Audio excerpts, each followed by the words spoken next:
imagine. So, number 3, the law of cause and effect. Now, this was the granddaddy law that really changed my life. The law of cause and effect says that for every effect in your life, there's a specific cause. Now, this law is completely opposed to the law of accident and completely consistent with the law of control. It means that everything that happens to us for a reason. Even if we don't know the reason, it happens to us for a reason. We say that success is not an accident. Failure is not an accident. They all have specific causes. And here's the great rule. If you want to double your income or anything else, what you do is you realize that everybody who is earning twice as much as you today was at one time earning half as much as you. It's the way it works. Nobody was born earning twice as much. They started off at the bottom at a very low wage job. So then they did certain things differently from you, and now they're earning twice as much or 5 times as much or 10 times as much. Well, then what we do is go back and find out what they did, and we do the same thing. And we say success leaves tracks. Is if you find out what other successful people did, and you do the same thing, you'll eventually get the same results that they do. And if you don't, you won't. And here's the most amazing thing with regard to these laws. These are mental laws. A physical law you can see, like gravity. You can drop something and you can see. You can see the results of a physical law. Mental laws, you can only see the results over time. But physical laws are just as fixed as mental laws. And mental laws work 100% of the time. And what that means is that, it's interesting, they say that in all of human history, man has never invented a law. You know, we talk about all the laws of physics and mathematics and mechanics and velocity and the laws of Einstein and so on. Nobody's ever invented a law. We've only discovered the laws that already existed. Now, whatever your spiritual beliefs are, I remember listening to Billy Graham on a talk. I was driving through the Central Valley near Fresno many, many years ago, and it was on the radio. It was late at night. It's the only thing to listen to. And here's Billy Graham talking about all the laws that hold the universe in place. He says, if you have all of these laws, then there must have been a lawgiver.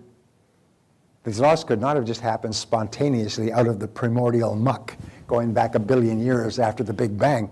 If you have all of these laws that really explain everything that happens, even laws of mathematics that take 100 years for a person to fully understand, that explains with absolutely unpredictable accuracy a mathematical formula. Where do these laws come from? Anyway, my point is that these laws are neutral. They work for you or they work against you. And so we say that nature is neutral. Nature is like justice. Nature is blind. Nature doesn't say you'll be a big success and your life is going to suck and you're going to be in between. Nature doesn't care. Now, this was a great breakthrough for me. Nature doesn't care. Nature says that if you do what other successful people do, you get the same result. And if you don't, you don't. And nature's not involved in it. Nature just says, here's the laws, here's the playing field, here's the rules of the game. If you play the game well, you have a great life. And if you don't, you don't. But there's nothing out there that is determining what happens to us. It's all in here. And these mental laws are important. I remember I was in Istanbul some years ago, and there was a story in the papers in Istanbul. I was traveling at the time, and it was about a young American student who had gone to Istanbul as a tourist. He was traveling with some other people, and one day they were sitting in one of the cafes, and there's a whole bunch of people marching with posters and chanting in Turkish, and they're marching down to the main square. Well, he says, hey, I know marches. We do marches on the campus. We do demonstrations. I know all about this. Hey, let's go get a piece of this. And they said, no, we don't know what they're doing. His friend said, we don't know what they're marching for. It doesn't matter. It's just a demonstration. So he went out there, typical American student. He said, yay, yay. He's trying to imitate the Turks, and they gave him a poster. And so he's going, yay, yay, and everybody's saying, yeah, and they're all slapping him on the back. He's going, this poster. And they march into the square, and the square was immediately surrounded by police. And all of these people were arrested. And what he didn't realize is they were advocating the downfall of the government. And in Turkey, it is a capital offense to advocate the downfall of the government. He was arrested. He was brought up in front of a military tribunal within 2 days, tried, convicted, and sentenced to death. And sentenced to be carried out in 2 more days. And by this time, his friends who followed along at a distance, they'd gone to the embassy, they'd gone to the consulate, they ran it around in circles, and they did everything possible. And Turkey happens to have a colorful attitude toward money. So they managed to buy him out of prison. His parents had to sell their home back in the United States. Cost him $250,000 to get him out. And he was saved and speared across the border a few hours before he was going to be executed. And I remember that story because it was a true story. True stories are good. Here's the point. He didn't know the law. And in not knowing the law, there's no excuse for it. They don't care. He said, well, I'm a stranger, I'm a foreigner here, I didn't know that it was a capital offense. Excuse me. He said, they don't care. You violated the law, you can execute it. And in life, we violate a lot of laws. We violate a lot of natural laws, especially mental laws. And when we violate those laws, we suffer the consequences of it, whether we knew about the laws or not. If you step off a 10-story building in downtown San Diego, you're going to go splat on the sidewalk. And it doesn't matter whether you knew about the law of gravity, or whether you approved of the law of gravity, or whether anybody had explained the law of gravity to you. The law of gravity is going to work on you, and you're going to go splat on the sidewalk. The law is neutral. The law doesn't care. You know, thou shalt go splat, and thou shalt rise up, and thou shalt go half splat. No. In other words, the law is there. So all successful people do what we call a harmonic convergence. Have you heard of a harmonic convergence? They had this, I think, back in the 80s or 90s, where you have all the planets line up. They all line up at one particular time in the constellation. This happens every, I don't know how many years. And so all the planets are in line. You know, the Mercury and the Saturn and the Earth and or Mars and then Earth and all these, and they all line up. And the magnetic power of all of these is supposed to bring about enormous changes, none of which happen. But it seems like a great idea. Our life, though, is to get our life in harmony with the great mental laws. And when you do that, things start to happen for you at an incredibly rapid rate. And you'll see, before this seminar is over, I can promise you, you will have experienced profound changes in your life. It happens all the time because you now have a harmonic convergence. You're now organizing your life and your thinking in harmony with these great laws. And they all start to work for you. So we say, okay, the B, it is the iron law of the universe. All other laws in the universe, I call it the umbrella law, all other laws, mathematics, physics, mechanics, all fall under the law of cause and effect. Aristotle proposed this in 350 BC, and it was called the Aristotelian principle of causality, which was a great shock to a world that believed in gods and coincidences and lightning strikes and Mount Zeus on Mount Olympus. What they said was, no, everything happens for a reason. And if we're not happy with what's happening, we can change the causes. If a person's overweight, people say, well, I'm overweight because of my glands. Yes, sir, it's your mouth gland, and it's malfunctioning several times a day. You know, we know how to be healthy and fit and how to live a long time. We know how to make all the money that we want because there are hundreds of thousands of millions of people who have. Did you read the statistics in the paper this morning? Great statistics. Ta-da! In 2001, there were 7.7 millionaires in America. I'm sorry, 2001. 2011, 10 years later, after all the depression, recession, panics, crashes, and everything else, there's 10.2 million Americans with a net worth in excess of $1 million. Now, that would suggest that all these people, 90% of them started off with nothing, and they're still continuing to grow. That's a growth of what, 2.8 million? Is that what it was? It's about 2.8 million more millionaires now than there were 10 years ago. And all those people started off with nothing. So if you want to be a millionaire, then you can be a millionaire. Just do what other people who started with nothing did to become a millionaire. You know, which is probably become very good at what you do, earn good money, and don't spend it all.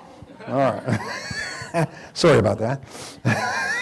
You liked the first part, you didn't like the second part. So, see, the most important application of this law is that thoughts are causes and conditions are effects. Your thoughts are what are called the primum movum, the primary moving force of your life. Your thoughts create the conditions of your life. It's very much as though you had one of the old slide projectors, and you put in a slide, it projects on the screen.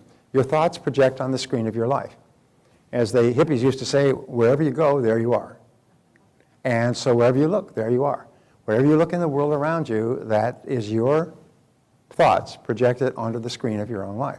Now, many people think, well, I don't like what I'm seeing on the screen of my life, so I'm going to beat up the projector, or I'm going to beat up the screen, cut up the screen. No, what you do is you start to change the picture you have in your mind.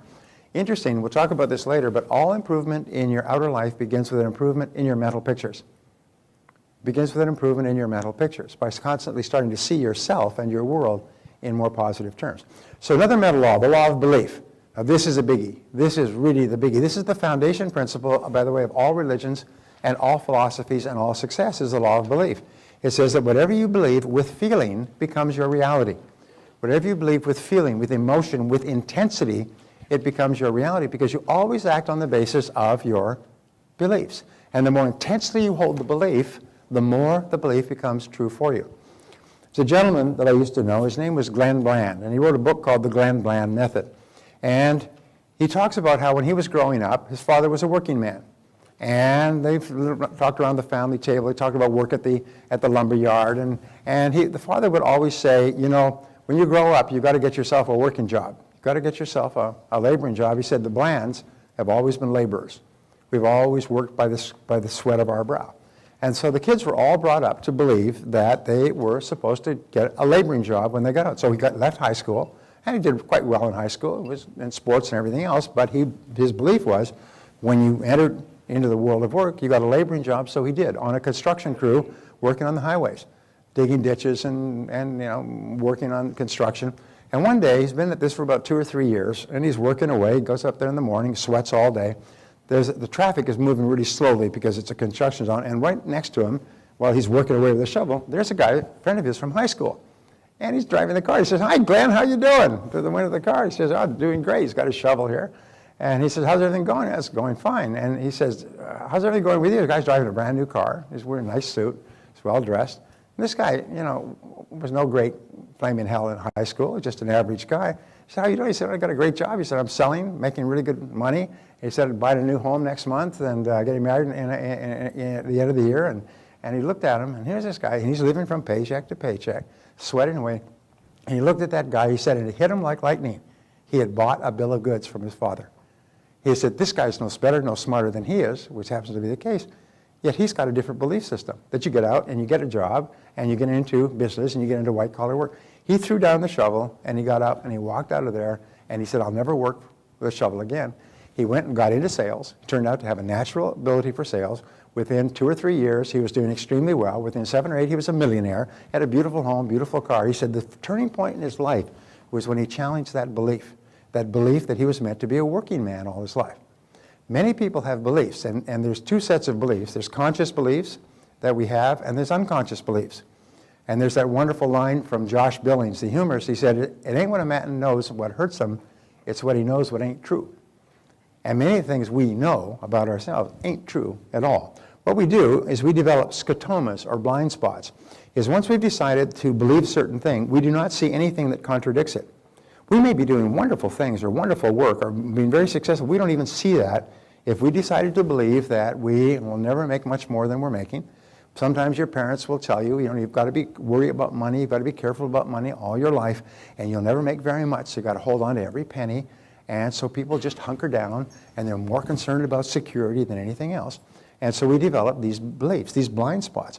And sometimes you need somebody to come along and open it up.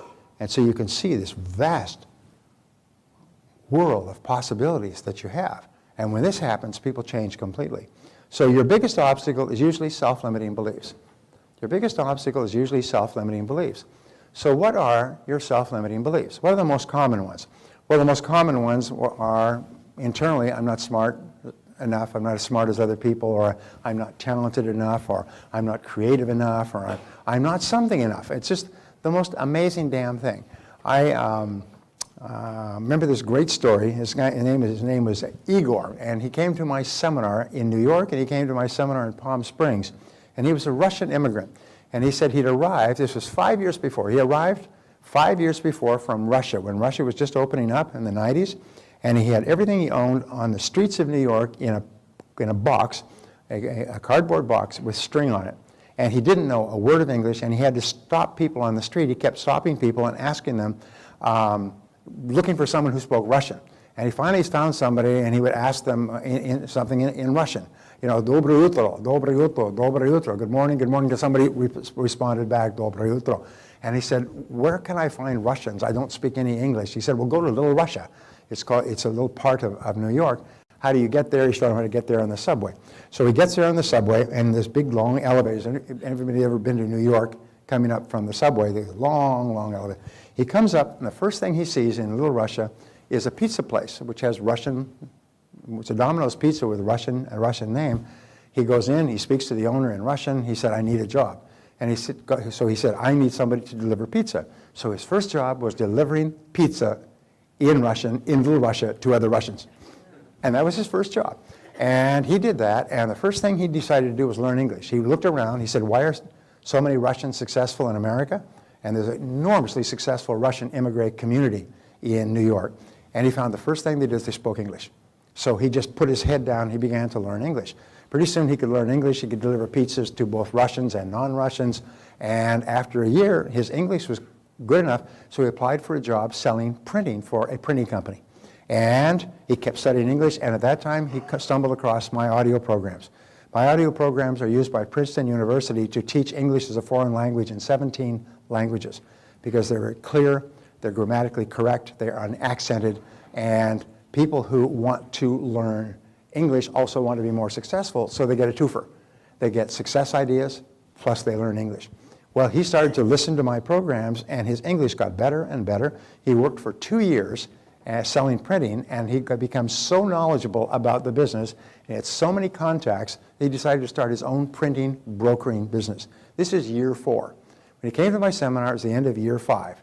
That year, he had made more than $200,000 in commissions himself in his own business, brokering printing. He said he was on track to make $300,000, $400,000. He'd be at $500,000 within 8 years of arriving off the boat with no English skills. Now, I'm not trying to suggest that we have obstacles that we create in our own minds, but imagine an immigrant with no skills, no friends, no contacts, starting off, and within 5 or 8 years making several $100,000 a year, because he had this unshakable belief that it was possible. He absolutely believed it was possible. And to him, no matter what happened, everything that happened to him was just a learning experience, because he could not even imagine not being successful. When you reach the point where you cannot even imagine not achieving great goals, your whole life changes for you. So the next meta law is the law of expectations. Now, this is a great law. There's libraries full of books. There are psychologists who worked for years on this. Dr. Robert Rosenthal of Harvard worked on this for years, and he found that your expectations, especially about your outcomes, become your own self-fulfilling prophecies. What does that mean? Is if you expect something to happen, it usually happens. It becomes your own prophecy. Because if you expect it to happen, you'll act consistent with it happening. You will treat other people the way it's going to happen. W. Clement Stone tells the story of this young man. He was running a large insurance agency. This young man was sent to him by one of his business associates, just came out of college, it was starting off in life insurance, and he came to Clement Stone to ask him if he could get some referrals, some leads. And so Clement Stone said, yes, I'll give you some names of some top referrals. These are people who are all interested in buying life insurance or buying even more life insurance. I'll be right back. So he went into his office, and he had his secretary type up a list of names, addresses, and phone numbers. So this young salesman went out, and he called on these people, and he was positive and enthusiastic, and he made about 4 or 5 sales, and the others, had to think about it. We're not ready to make a decision right now. So we went back to Clement Stone. He said, those leads were fantastic. Thank you so much. Can I have some more? He said, sure. He said, wonderful. He said, here, as a matter of fact, I'll get you my lead book, and you can write down the names, addresses, and phone numbers yourself. And so he went and he got the telephone book. For the Chicago phone book, he said, this is where I got the names in the first place. You can have as many as you like. Now, what happened was, they generally believed that these were leads given to him by one of the top business people in the country. He was worth $800 million at the time. And so he said, W. Clement Stone told me to call on you. Oh, that's great. Anyway, his expectation was that these people would buy. There's another great story of this fellow who's running a company in New York, and the company's on the verge of bankruptcy, about to collapse, and he's really in despair. He doesn't know what to do. He's going to lose his home. He's going to lose everything. And he goes for a walk in Central Park, and he's standing on this bridge in Central Park, and this man comes out of the night, comes up and stands next to him and says, hi, how are you doing? He said, fine. He said, you look like you're deep in thought. He said, yes, well, I've got a business and the business is in trouble. He said, no problem at all. He said, I'm John D. Rockefeller. I'll lend you some money. How much money do you need to turn your business around? He said, well, you know, probably $200,000 or $300,000. I'll give you $500,000. Pulls out a checkbook. He writes that check right there and gives him a check for $500,000, John D. Rockefeller. He said, there you go. He said, meet me back here in this place a year from now and you can pay me back. Really? I mean, wow. He said, good luck. And he walked off into the night. Well, this is like an answer to a prayer. He couldn't believe it. He took this check back, went back to his office. He's sitting, this is a true story too. Although I can't verify it. Anyway, he takes this check back and he sits there and he looks at this check and he said, wait a minute. He said, my business isn't going down the drain. He said, I don't have to cash this check right yet. What I'll do is I'll put it in my safe. But if ever I need it, I've got this check. It's valid for a year. And he went back and he turned around to his business. He had $500,000 in his safe. And he went back in and he made revisions and changes and he upgraded his sales and marketing. And he became more aggressive and introduced new products and services. And his business grew and it turned around. And this business grew and he became prosperous again. He never even had to cash the check. And 1 year passes. And he goes back to the park. He's got the check. And he's standing on the bridge. It's about 7 o'clock in the evening. And he's waiting. And after he'd been there about 10 or 15 minutes, this man comes walking quickly out of the dark, comes up, and he said, there you are again. How did everything work out? And he said, well, I'm happy to say I was able to change my business. Here's the check back. I never had to cash it.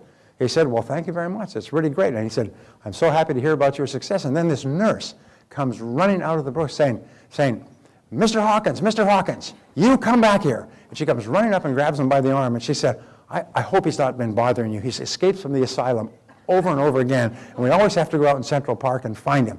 Now you come back with me, Mr. Hawkins, and led him back to the asylum where he had run away. My point was because he believed that this was a check from John D. Rockefeller, it transformed his life. Not that it was, but because he believed it, his expectations were that at any time he could cash this check. And it totally transformed his attitude toward his business and his business results. Now, the wonderful thing about our expectations is that you can manufacture your own. You can manufacture your own. You can expect great things to happen. So whatever you expect with confidence becomes your own self-fulfilling prophecy. If you absolutely expect, we'll talk later about this, but the greatest of all attitudes, the catalyst that causes your potential to unlock, almost like a chemical catalyst that causes an explosive effect, is confident expectations. An attitude of confident expectations transforms your attitude towards your world. If you confidently expect that people will buy and confidently expect that products will sell and confidently expect that if everything fails, you'll learn a valuable lesson that you'll use to be more successful next time, if you always expect something good, you'll never be disappointed. And it has a total transforming effect on your attitude. So expectations play a critical role in your life. There's 4 types of expectations. First are the expectations of your parents. And it's the most amazing thing. I was reading a story yesterday about a fellow whose mother was alcoholic, father was gone, mother was alcoholic, and she was a mean drunk. And she would always tell him, you're worthless and you'll never amount to anything. You're worthless. About 3 or 4 children. She told them all that. You're all worthless and you'll never amount to anything. And so many parents have made the mistake of criticizing their children too much when they were growing up, and their children develop a feeling that they're not really very good. And so they set low standards for themselves and achieve them. The worst of all, they say, is to set low standards for yourself and be successful. So the expectations of your parents have an inordinate impact on the person you become as an adult. And so you have to look back and realize that many parents were raised by parents with negative expectations. And in the Bible it says the sins of the fathers are visited on the children.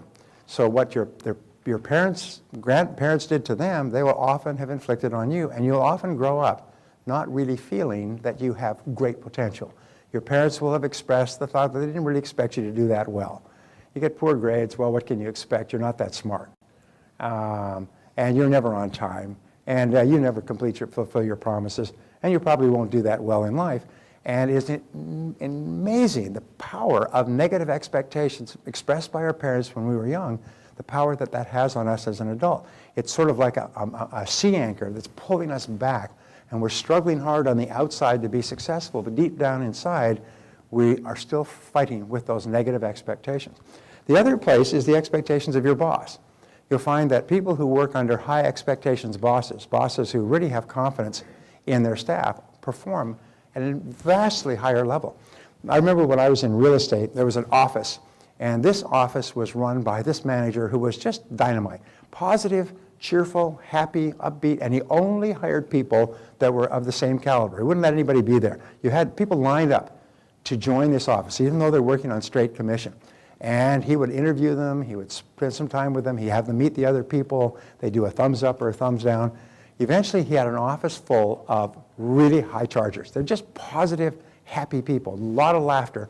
And that office, the people in that office made 3 times as much on average as the real estate people in any other office, booms or busts.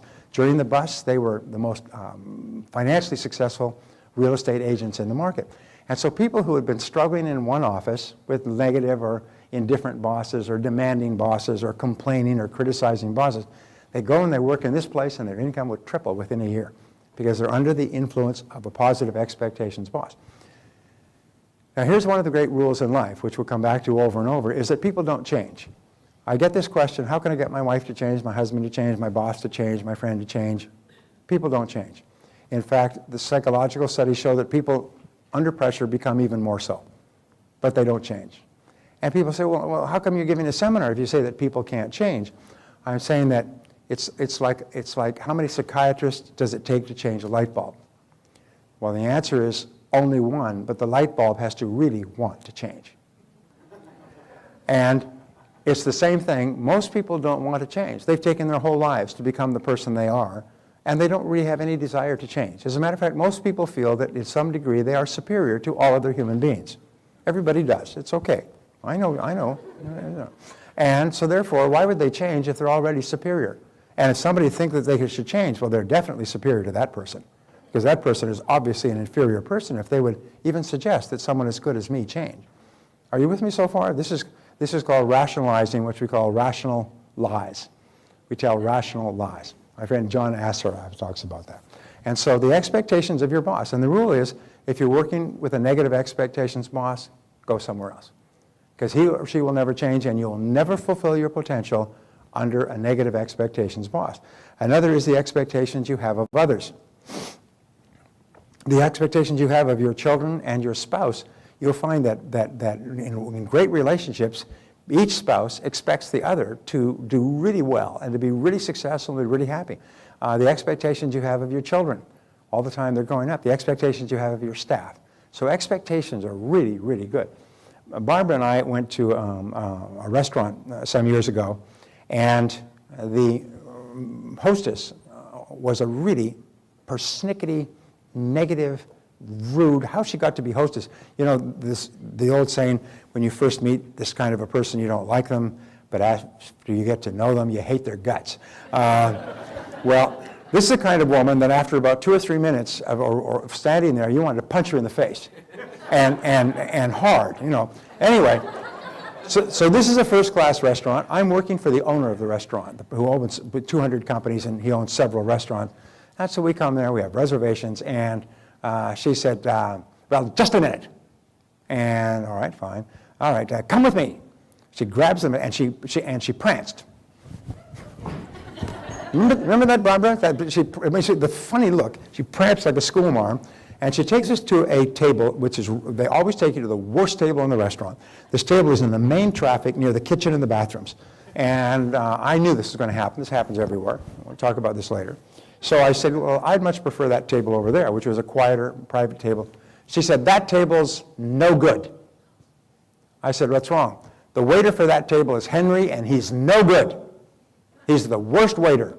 You wouldn't be happy there. Sit here. And then they pull out the chair, and they shake the chair. As power of suggestion, shake the chair to get you to sit down. They put down the menus at your places and shake the chair. No, I think we'll take Henry's table. And just walked over there and sat down. She comes over, she puts the menus down, and she's nasty as can be and walks away. Well, about 2 or 3 minutes later, the waiter comes up.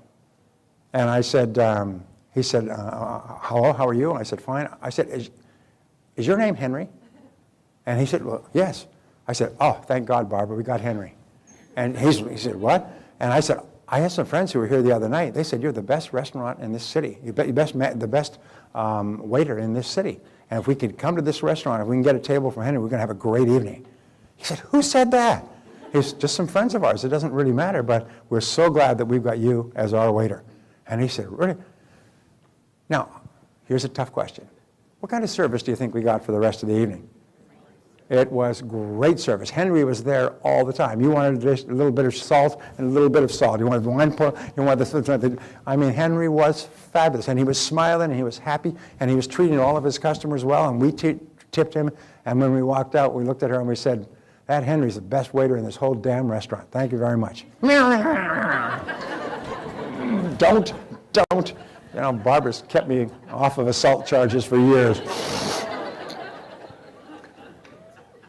Because why? It's because they set up a positive field of expectations. And you can do that because people tend to rise to the expectations imposed on them by others or fall to the expectations. So always express positive expectations. Even if in your heart you have a lot of doubts, always be positive on the outside. And the expectations you have of others, so the rule is the expectations you have of yourself.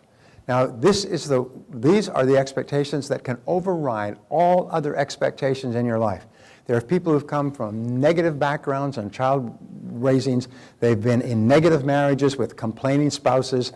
They've had difficult people around them, but their expectations for themselves never wavered.